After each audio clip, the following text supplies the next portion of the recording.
use as usual to illustrate more chess studies than positions from practical games. Although I did my best, I tried to find something similar that happened in practice. Although, okay, we'll see. I was not really able to completely find what I was looking for. But let's start with listening to episode 9 of my Chess Killer Tips podcast. I'm sure you already all know about these podcasts that run, episodes of which have been recorded by myself from July 2007 till August 2009. The last one was published in August 2009, so quite a long time ago.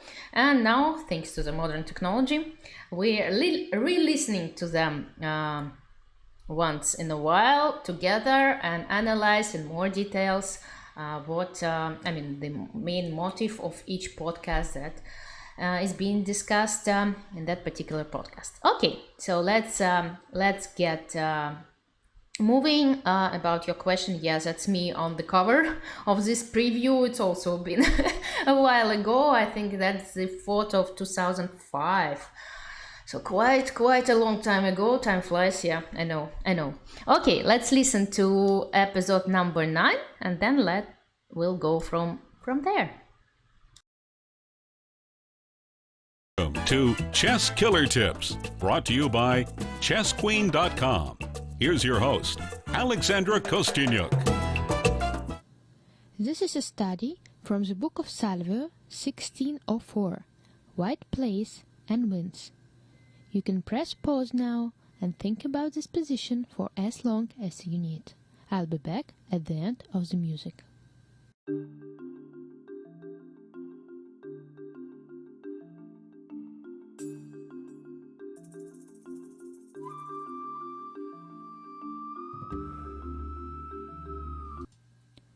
I'm back.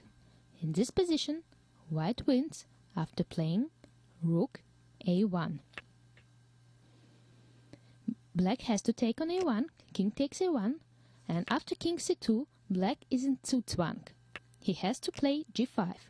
White takes on g5, h takes g5, h4, g6, h3, g7, h2, g8 queen, h1 queen, and queen g7 checkmate. Now let's look at what would have happened if white played rook c2 on the first move. Unfortunately, it is not enough, since after king b1, rook takes a2, king takes a2, king e3, king b3, king f4, king c4, king g5, king d5, king takes g6, king e6, king takes h5, king f5. It's a draw.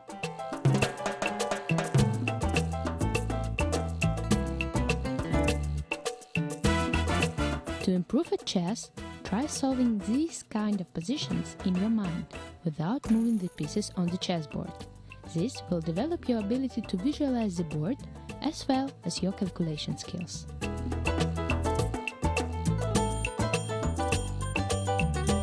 Thanks for watching the Chess Killer Tips podcast. Send your questions and comments to Alexandra at Kosteniuk.com. Well, the voting part is not really as important right now. I don't think you need to go and vote. But that was important in 2008, I think, when I was recording this episode. My voice was different. Yes, I found many things. Many things were different at that time. But chess remained the same. Chess remained the same, and chess beauty that we can discuss, and all these motives and beautiful ideas. Okay, let's move on to the chess part. I'm sure you are familiar with this pattern and with this idea. Actually, yesterday when I was reading one chess book, and I opened it's a certain page. It was discussing some endgames, an endgame manual, and And the motive of this episode, it was called, what was it called? Semi-Stalemate or something like this. I've never seen this name before, so I thought, how nice, I would share it with you. And actually that's about stalemate, or to be precise, about almost stalemating your opponent, but alas he still has some, alas for him, he still has some pawns to make moves, and that helps you to win the game. So the position that's being discussed in the episode 9 of my Chess Killer Tips podcast is the following. And in order to win, white needs to sacrifice the rook in order to get black's king to the corner. And it's very important. It's quite important to get the king to the corner here, because as I showed in the podcast, simple checks with the idea of taking the pawn on a2 doesn't work. And black's king has more than enough time to get to where it wants to get, in front of the h pawn, so it's a draw. And in order to win, white needs to make this beautiful move, rook a1. The rook sacrifices itself, yes, it deflects the king to the corner, and after king takes a1, white's king stalemates the black king in the corner, but there is still one move possible, and that changes the evaluation of the position. I mean, black wishes not to have pawns on the king side right now, but unfortunately he has, so he needs to move. It's impossible to pass in chess, and to it's impossible to say pass and to skip the move. And that is also, this situation is called Zugzwang, right? It's a very famous situation of Zugzwang, where, well, the only move that black has just worsens the position. And after g5, white takes on g5, and pawns races start, but white just in time to deliver this final checkmate. Very simple and very beautiful chess study. Actually, I say that it's a study of one author in the chess podcast, one chess composer, but when I was preparing for this stream, I found it under another name. So I'm not sure who was the first one to compose this study and to use this motive. What if the king doesn't take the rook? Yeah, that's a good question. Let's see what's gonna happen. Well, in that case, the king needs to retreat, right, to get away from this opposition. And when the king goes away from the opposition, that means he lets white king some squares, some important squares. So white can just go to c1 and pushing black's king further down, since he wants to keep the a2 protected. He needs to stay around, and white king continues his maneuver, and black has no more moves that leaves the king next to the pawn. Another situation of Zugzwang. So it's quite easy if black kings goes to b3. Let's see. Probably king to e3 right now wins also. Yeah, that's another possibility to win. But here it's very important to play king to g6, cutting out the black king from the very important f file.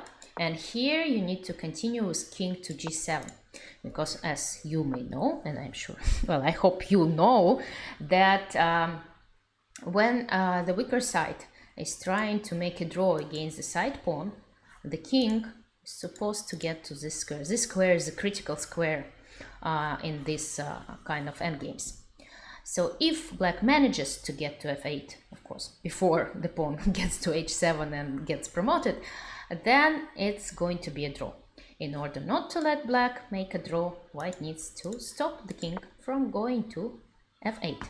And that's a win as well. Yeah. So it's up to you how you want to win. But if you go king e3, you need to calculate this line till the very end.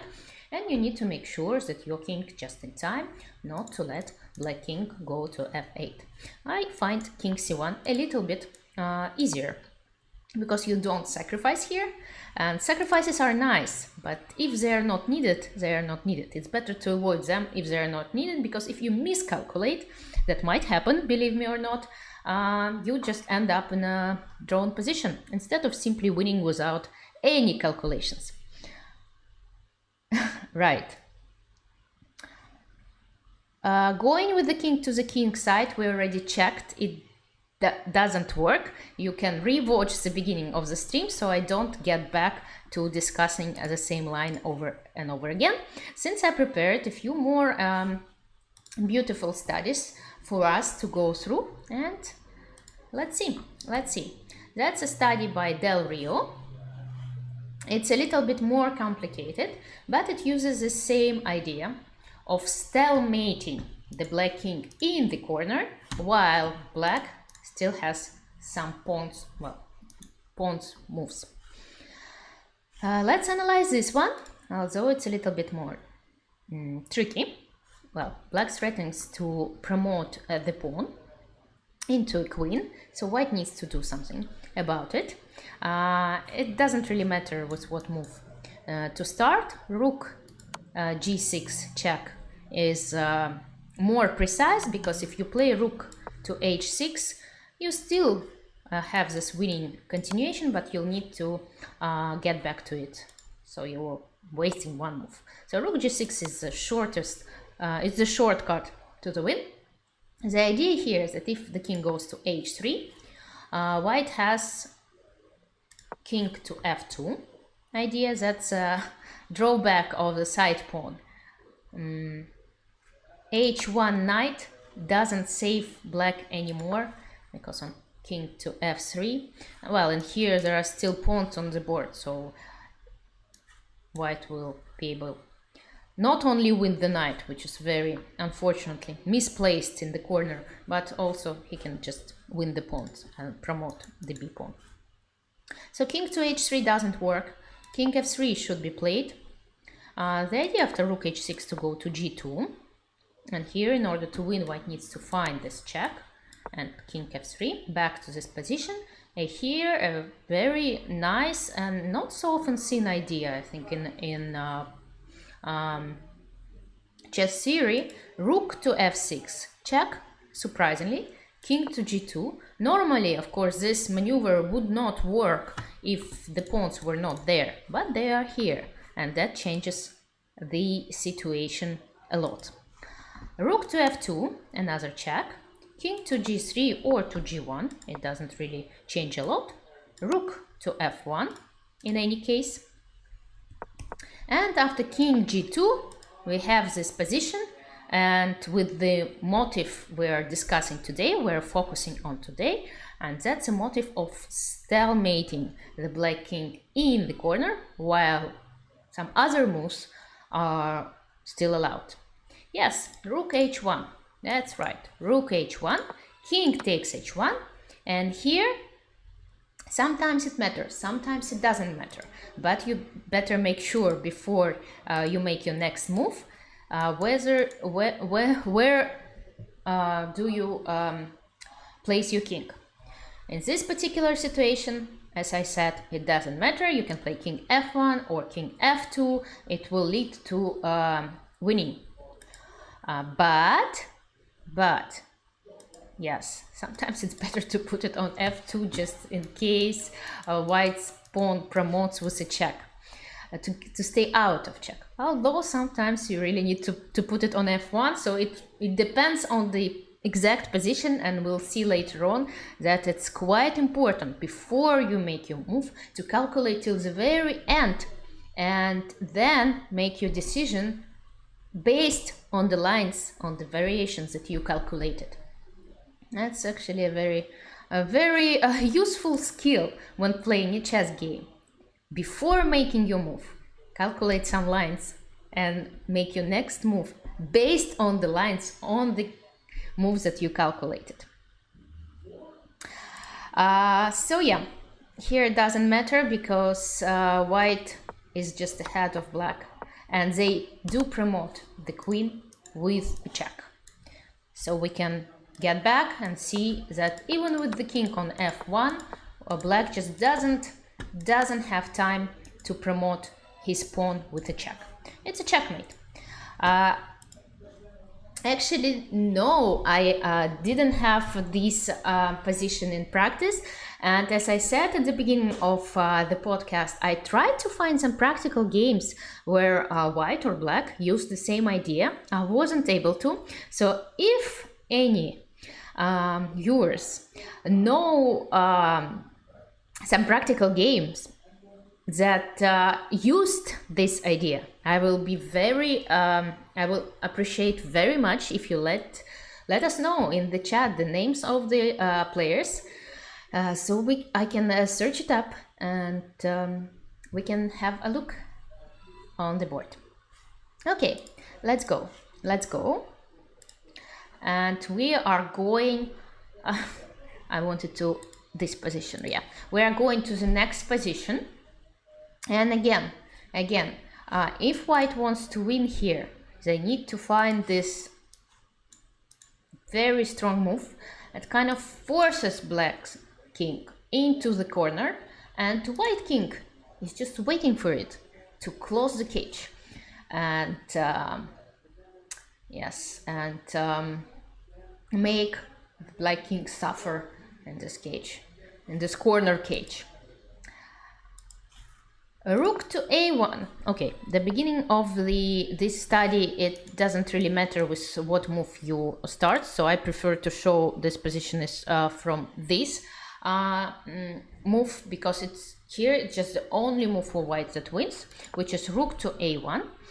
King takes on a1, and here it's quite important. Again, where should we go? To c2 or c1? We know the idea. We know that we're about to close the cage, but from what place, from what square? What would you choose here? C2 or C1? And why? And actually, if you try to calculate from this position till the very end, it's a very good exercise. Calculating exercise. Okay, C1 you say. Let's try to calculate in our head. So king goes to C1. Well, the only move, right? Black has the only move, which is D5. White cannot take on D5 because it's going to be not a semi-stalemate, but the complete stalemate, and it's going to be a draw. So king to C1, D5, C5, D4. Let me try. So king c1, d5, c5, d4, c6, d3, c7, d2, check. The king gets under check. The pawn is still on c7. King takes on d2. Because if the king goes to c2, then d1 check, and the pawn will be promoted with a check later on. So we need to take on d2, but then black's king escapes from the corner. It goes to b2, c8 queen, a1 queen. The queens promoted simultaneously, and it seems that the draw is so near. And actually, when someone asks me how many moves ahead do you calculate, I mean, in your head during a game, it's difficult to answer because look how many moves were already calculated. 1, 2, 3, 4, 5, 6, about 6 moves or so. And we still need to continue the line. We still need to calculate it if we want to find the win in our head. So it will easily be, I don't know, 12, 13 moves. It all depends on the position. So, after king b2, how does white win there? After king b2, c8 queen, a1 queen. Is white winning there? It's also a good question. What do you think? Chat. Are you able to figure out all the way to checkmate black? Okay, queen c3, king to a2. Okay, let's get there. You say queen c3, I say king to a2. Good. Okay, queen c3 is a good check. Well, if king b1, queen c2 checkmate, good. But if king to a2, it's all it's a forced line, so it makes it easy to calculate. But still, in order to see the whole line till the very end, some calculations, some precision required. Queen c3, king a2. What's next? Queen a5. Okay. Well, again, I don't. I do have an option. I can go either to b2 or b1. If I go to b1, okay, Angelica Chessborn, that's correct after king b2. But if I go to b1, in the line that you propose, so I repeat the line for those who just joined us. We're calculating the line after d5, c5, oh sorry, king c1, d5, c5, d4, c6, d3, c7, d2 check, king takes d2, king b2, c1 queen, a1 queen, and now the chat proposed to move to c3, queen to c3, king to a2, queen to a5. They managed to find a checkmate after king to b2. Now we're trying to find a checkmate after king to b1.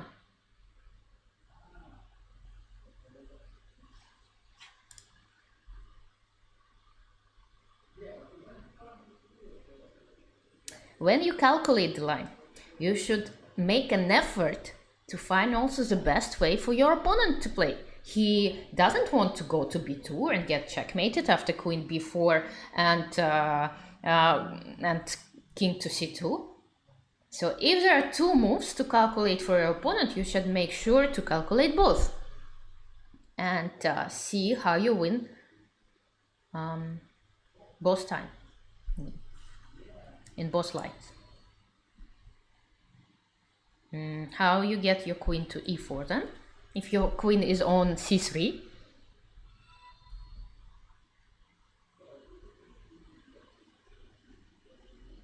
yeah, you see, so it's not that difficult, that easy. But what helps you here, there is a rule also that you see that if the line is forced and you have and your opponent have the only moves to make, then you just make these moves. You get to the point where there are different continuations, you stop there and you start calculating again. So king to c1, we figured out that it's the best move, so we go with the pawns, we promote a1 queen, and we stop here and try to see. Now we try to see the exact way to win. I'm sure there are several actually ways to checkmate. And okay, queen to c3, king to a2, queen to a5, king to b1,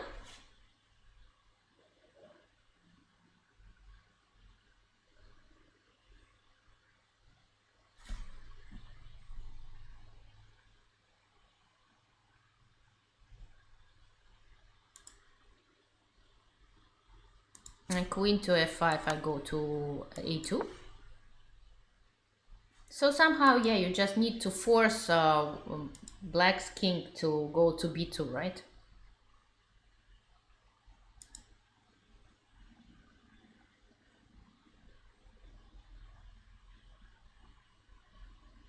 В таких ситуациях ничья, если король не на краю доски. If the king is not on the side of the board, then yeah, let us move the position one file to the center with the king and queen being on the b file, of course it's going to be a draw. But unfortunately, okay, queen to d5. So after king a3, we know that we're going to give a check. We'll force the king to b2, we'll give a check on b4, and after king e2, we'll play king c2, and there is no, it's not possible to protect from being checkmated. Now, if the king goes to b2, well, it's the same story. If the king goes to b1, then we just get closer, right? We check on e4. If the king goes to a2, we check on a4, and now finally we force the king to b2, because if it goes to b1, it's going to be a checkmate. So just the queen just gets closer to the opponent's king, and after king b2, we already know the pattern, the checkmating pattern. Checkmate is white is threatening to give a checkmate, and unfortunately for black, he's too close to the side of the board. There is no more space after the a file. There is no more life after the a file. There are several ways. There are several ways to checkmate here. Just the most important thing is to get closer. Get closer with every check you make to the opponent's king and not let him escape.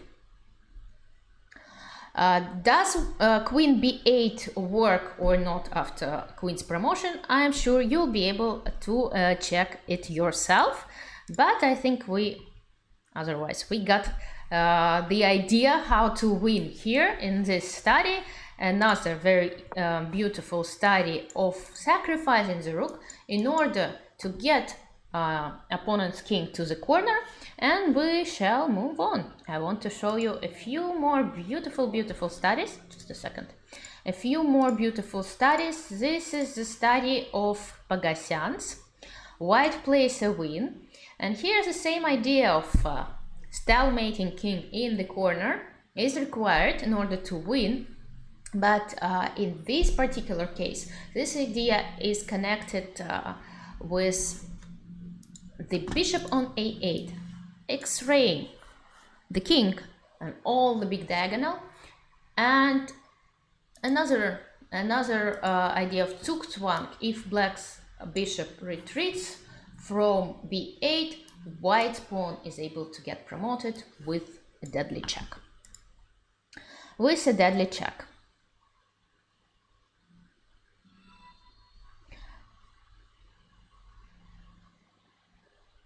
Okay, so it's white to move, rook to f2 check, with the idea to get to f1. It doesn't matter where the king goes, to g3 or to g1, the white rook will get to f1. And actually, why it's so important to give a check and go to f1? Because if we go to f1 straight, then after h1, the king is not stalemated in the corner, and white is not able to win. Surprisingly, actually it's quite surprising, but let's check. Somehow they're not able to win because black gets just in time to protect this diagonal.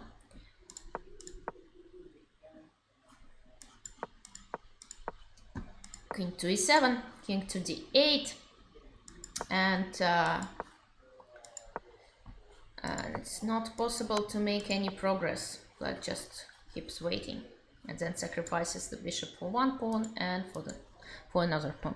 So it's a draw. In order to win, white needs to play rook f2 and rook f1, then play rook h1. Excuse me. So the idea, after king takes h1, white wants to play king f2, if c3, then king f1, and we have another situation of Zugzwang.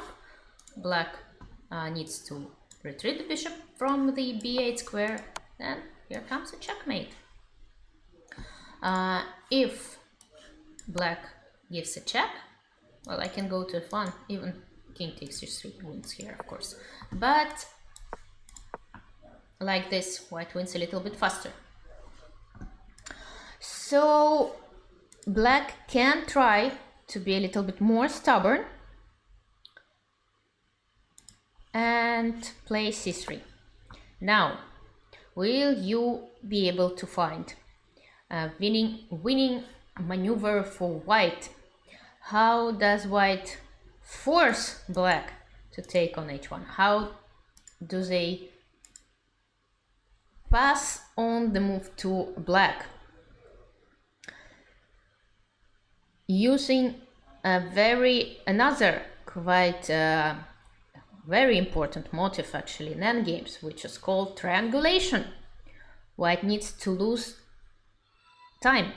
They need to give the move order in this position to black. Well, if they take the pawn, we've already analyzed this endgame, it's going to be a draw. If they move the rook away, black's pawn will be promoted, and it's also going to be a draw because it's opposite colored bishop endgame, and they're tricky, even with two extra pawns. Even two or three or several extra pawns, sometimes not enough to win the game. So Sleepy Mario, king e1. If you play king e1, okay, bishop g3, king to d1, and that's exactly what was needed to see, because if now black just waits, then I can promote the pawn and I free up my bishop. So the bishop will be able to blockade the pawn and my rook will win, will be sacrificed probably for c3 pawn, and the c pawn will be promoted. And if the bishop gets back to b8, that's exactly what we needed. We go to e2.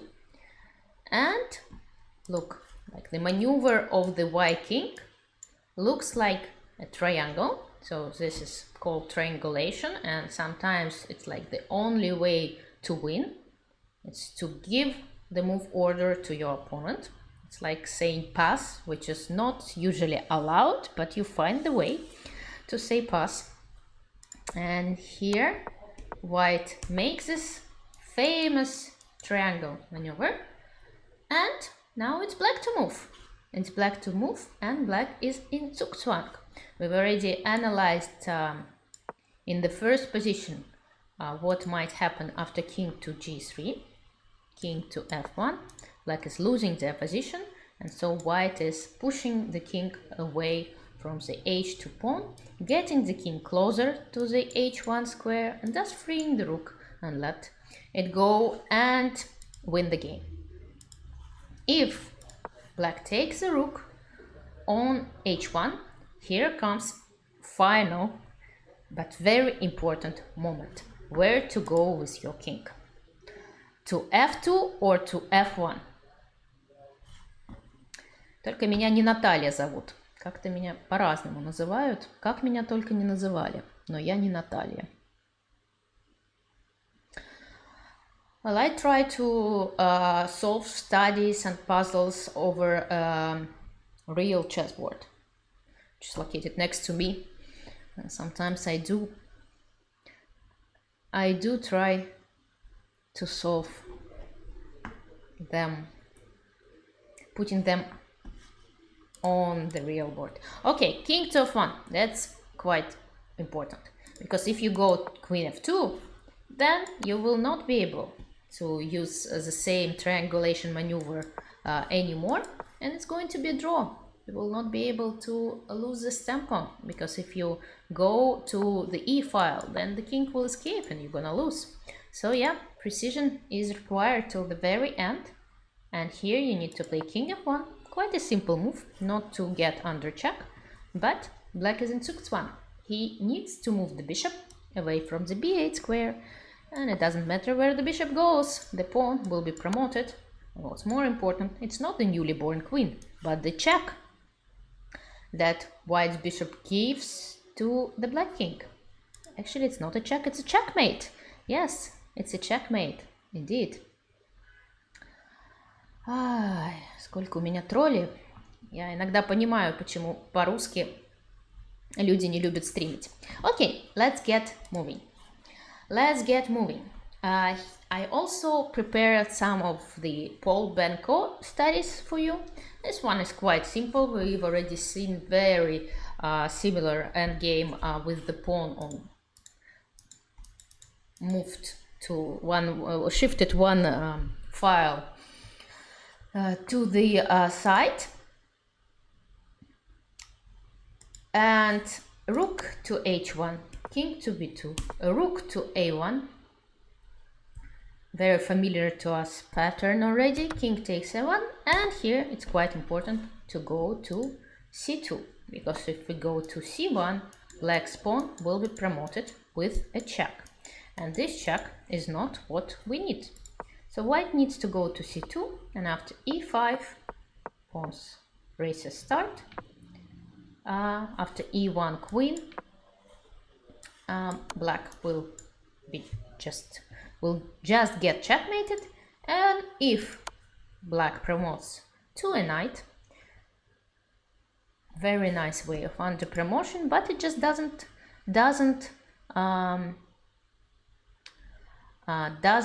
help. The king goes to b3, checkmate is threatening, and there is nothing black can do. To king b1, he gets checkmated anyway. Yep, quite an unfortunate outcome for black. And another very difficult study of Banco. I won't try to force you to solve this position. Although if you want, you can take a picture. You can pause this. Podcast. You try to solve it. Although a few hours might be required.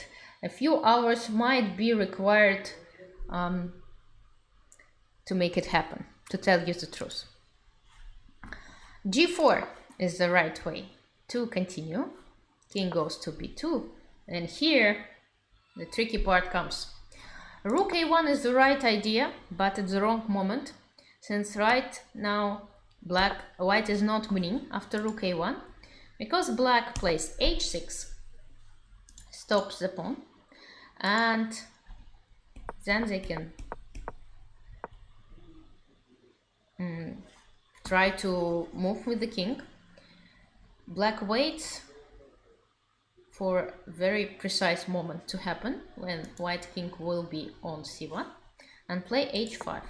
It's very important to play h5 because in this line black's pawn is getting promoted with a check, and if the pawn is taken on h3, it's quite also important to push the pawn to a4 first with black, because here after a3 black has stalemated.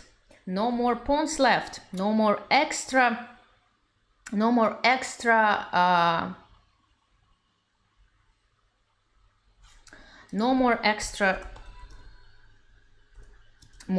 moves.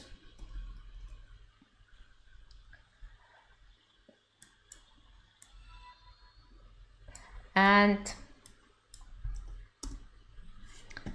okay, so we get back to the position where white can try to save to find the right continuation. And what is this? What is this way? Tell me, please. Let me know.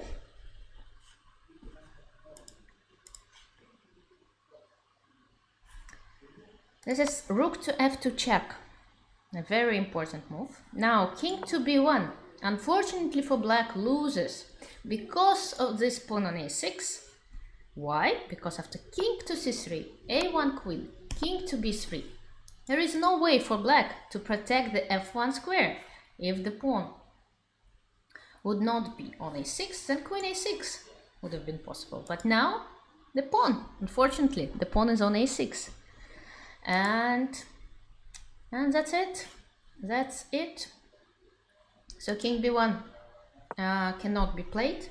King b3 should be played. And here another brilliant move for white, rook to f6. So they are forcing the pawn go one move closer to the edge of the board. A1 queen does not work because of rook b6, rook a6, and then grabbing the queen and winning the pawn endgame. And after a5, white gets to back to the same position we've already been, it seems so. But the pawn is one move closer, and that changes the situation and the evaluation apparently. The rook a1, if the king takes, well, if the pawn goes to h6, it doesn't change many things, because we kind of will get back to this position. And let's see, so h5, g5, h4, g6, h3, g takes h3, a4, g7, a3, and it seems that it should be a draw, but we continue a little bit longer the line, and somehow we get back to the same idea with checkmating the king. Because of this pawn on a3, it's kind of getting on the way, and black's king cannot escape, and white queen just gets closer and closer and closer, and checkmate. Checkmate is coming. A very difficult puzzle, really, a very difficult one. You need to think and think and think about this for a very long time, so it's like 3 or 4 puzzles inside one. So if you want to really to work out all the way till the very end, it's like 20 moves variation. A few hours a few hours is possible. Yeah, I was thinking actually about the same here. Let's get back and to begin to see it in a slow motion. Yeah, here about queen takes a1, right? I was thinking about the same, but it just doesn't work. The pawn is too far away, so black has time to self-stalemate.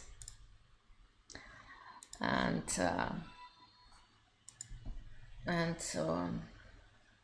well, that's how white wins. It's very beautiful, but very difficult. I'm not sure who will be able to solve it. Yeah, but in order to solve these difficult puzzles, you really need to be familiar with those patterns, quite easy patterns that we've already discussed. Without knowing easy patterns, it will be almost impossible to solve more difficult ones. So that's how chess works. You first you get to know this easy patterns, those small blocks, and then you start building a castle. The engine on chess.com, you can try to set this position up and see it yourself. It's not able to solve it till the very last moment. It shows the evaluation as 0, 0, 0. So you need to move further, and only after g8 queen, when white promotes the queen, he realizes that this position is won. But of course it's an engine on chess.com, which has a very low depth, and it requires more time to calculate. But stronger engines, I think, will be able to solve it pretty fast.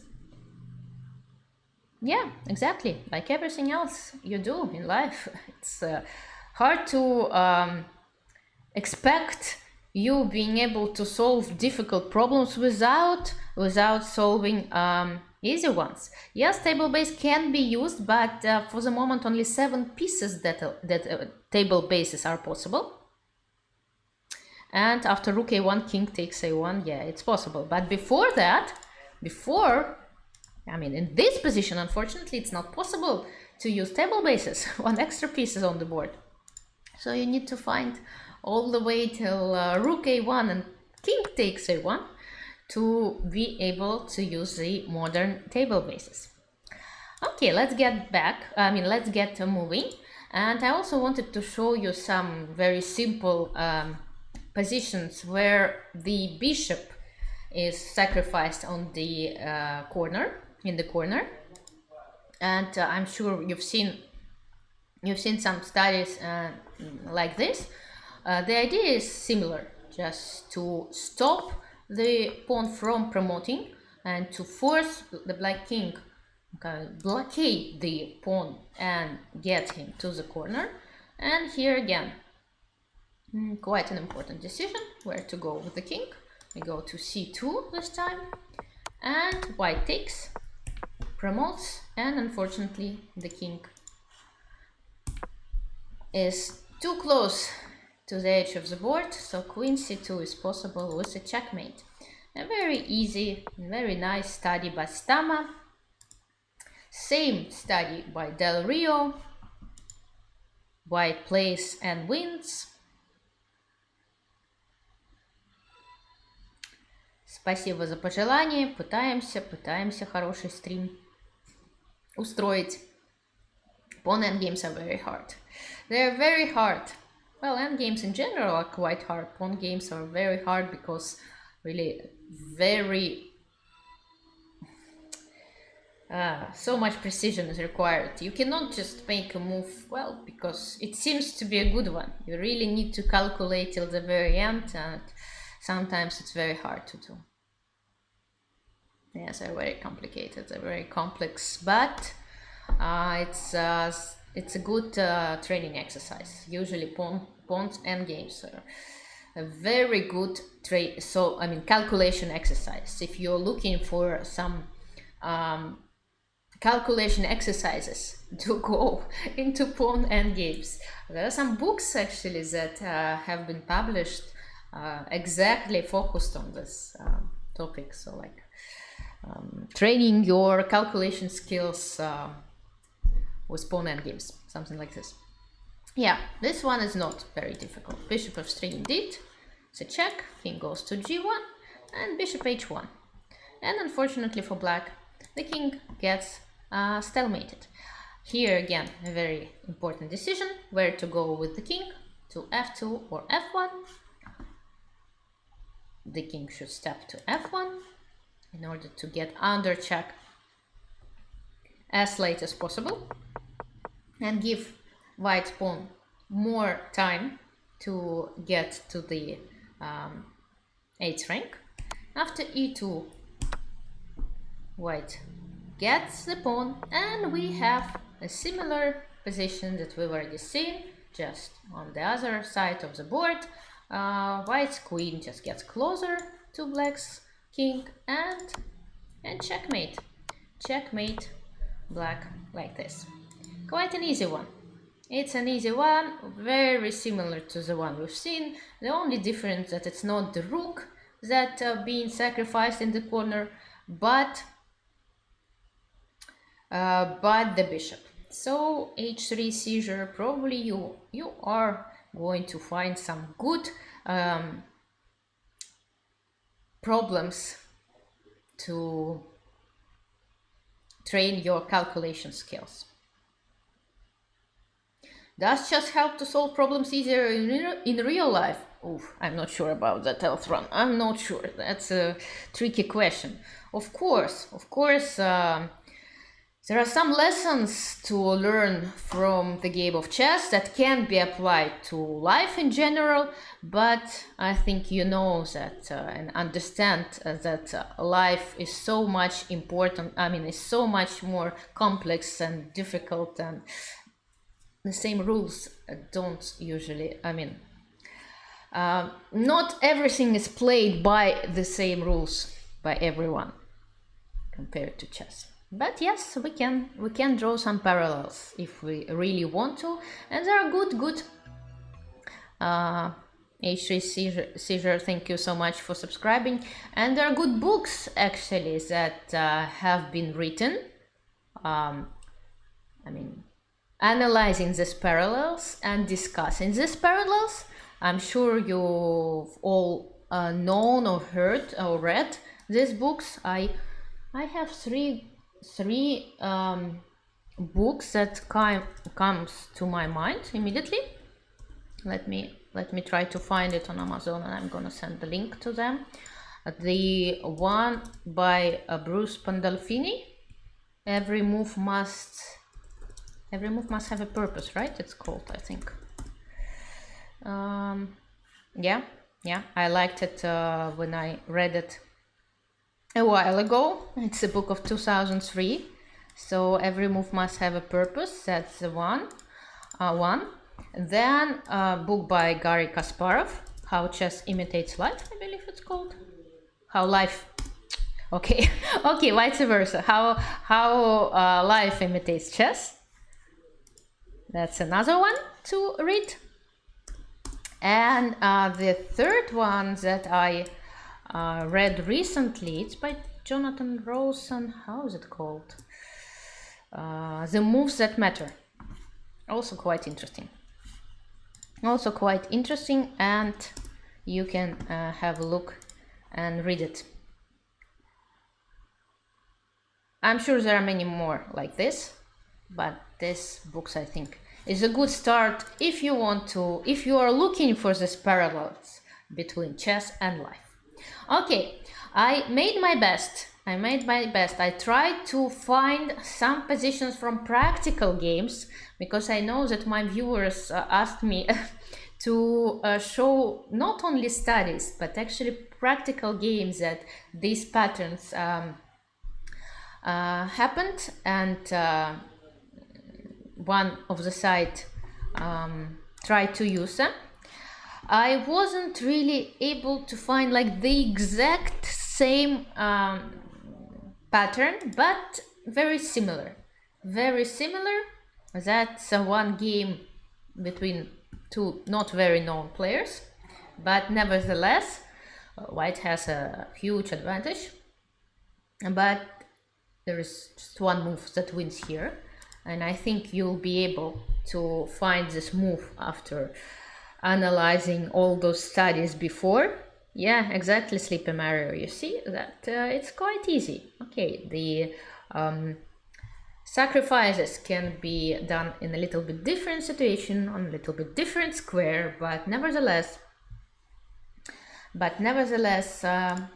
the idea is very similar to the one that we've been discussing the last hour, which is bishop to a2. White is sacrificing the bishop and forcing the king, okay, not in the corner, but to the edge of the board, closer to the corner. And after king takes a2, the king gets to c2, cutting out the black king from the escape route. And after king a1, well, I don't know why White played knight to c6 in the game, but I think h4 would have been a little bit easier. And black is just not in time. Actually, not because of c takes b5. It's going to be a draw, surprisingly. But because the knight is still alive, it's still on the board, and it gets to b3 square. And checkmate. Checkmate is coming. Exactly. Yes, right, Angry Bear, I agree with you. I'm working right now on that, so probably a more static background will be coming soon. Just don't have time to work on everything. Flirt Mobile, thank you so much for your subscription. But I see what you mean. But well, there is always some space for improvement, right? Not only in chess, but in streaming as well. It's beautiful, but it's kind of a little bit distracting. Yeah, I agree. Okay. And another idea, similar idea that White used here, but it still should have been a draw, But black made a huge blunder. And you can try to figure out what was the right move for black to play here to make a draw.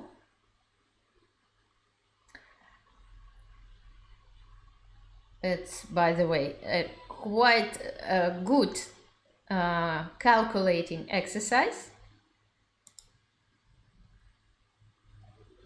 It's not so easy to solve. But imagine that you were black, you were playing black, and you needed to make a move. You needed to make a move. Something similar happened in Aranyan Karyakin. That would be nice to find this game. Of what year? What tournament?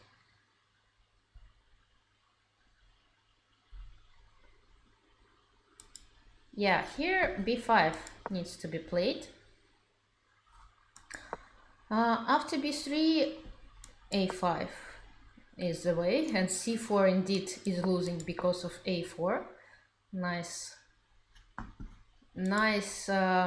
line, Sleeping Mario.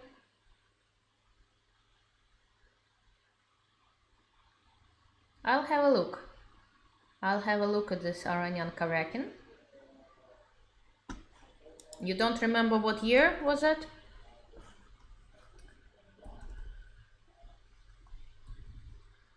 Any ideas?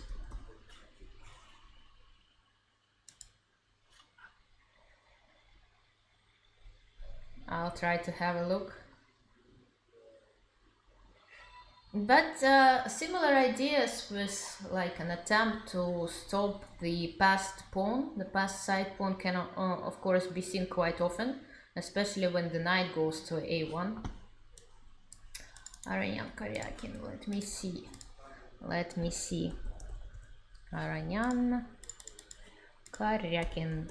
What side? I mean, Aranyan Levon was playing white? Was he? They played many games.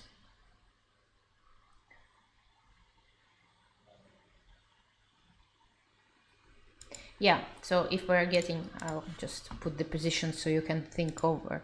Well, here after b5 it's a draw, because black is just in time to stalemate himself.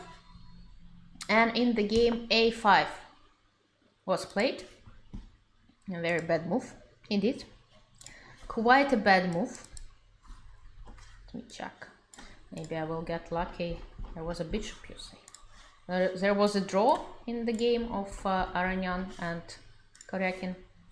Give me some more information, please. Or because otherwise they've played so many games between each other, it's going to be tough to find this game. It would be nice to find some high-level example. You really need to work hard.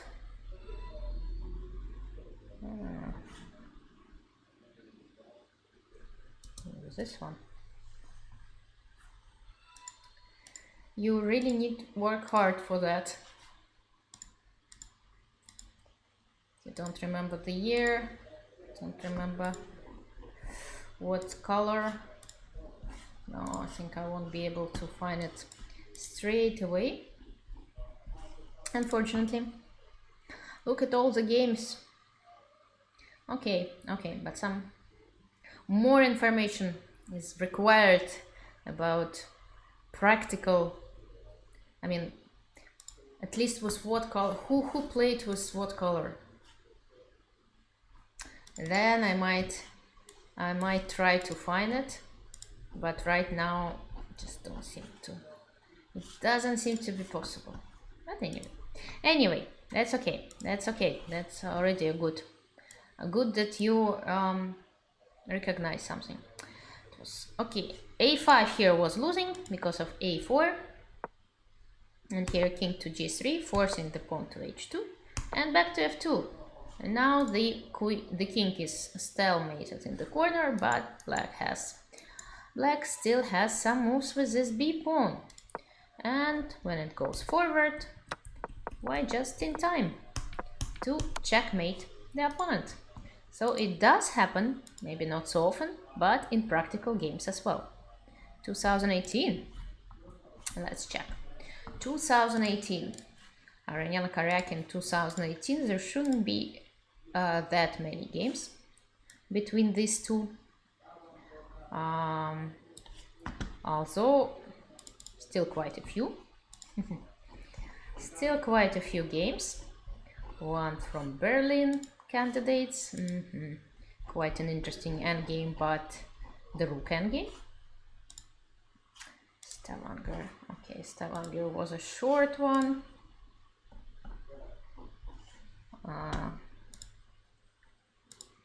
Okay. Let's see. I'm still trying to find it. If I manage, I'll show you. If not, then not. Then maybe next time. Maybe I'll start my next podcast with demonstrating these position that have been played and that they used.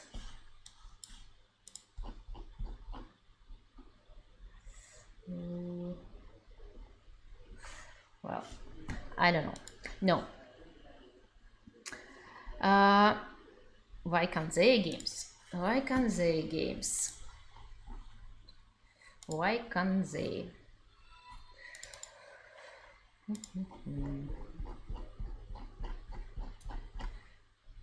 Well, there was an endgame, but we should also find out which Waikanze. Yes, there were several Waikanzes, several of them, and I can't really see just yet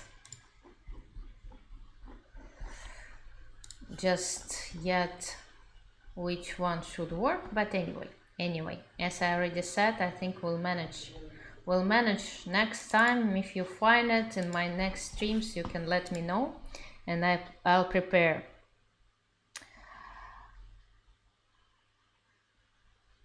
There were many games, but that's definitely it for today's stream, for episode number 9 of my Chess Killer Tips podcast. I hope that you enjoyed it. And this very nice stalemating pattern, and there are gonna be more. There are gonna be more episodes that will be coming. I remind you that in total there were 64 episodes of Chess Killer Tips podcast. No, sorry guys, I don't really have time to watch other streams. It's really time is really limited. I'm trying my best to find time for streaming on my own channel, as well as preparing very interesting streams and events and tournaments on chess.com.ru, because I'm working in the Russian department, we can say, for chess.com. So all the Russian streams I'm doing mostly for chess.com.ru. And I hope that you enjoyed this podcast. I hope to see you all soon. I don't play Scotch at all. Well, I tried 2 times, I think, in my life. I got destroyed completely with white, so I decided that it's not really my opening.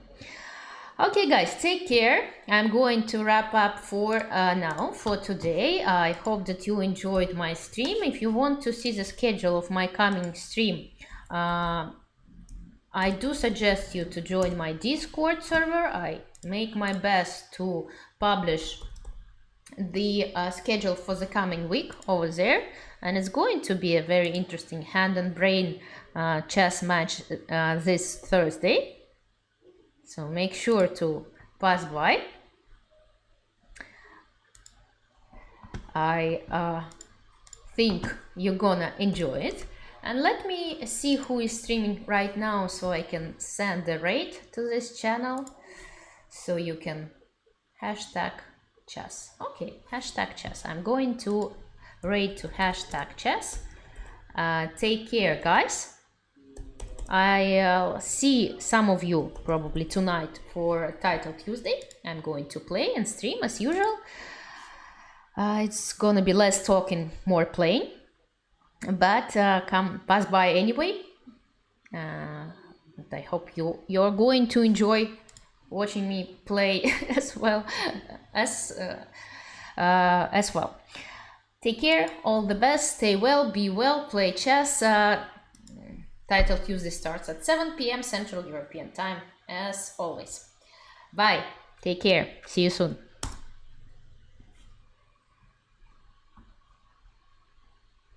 Here comes the rate to hashtag chess.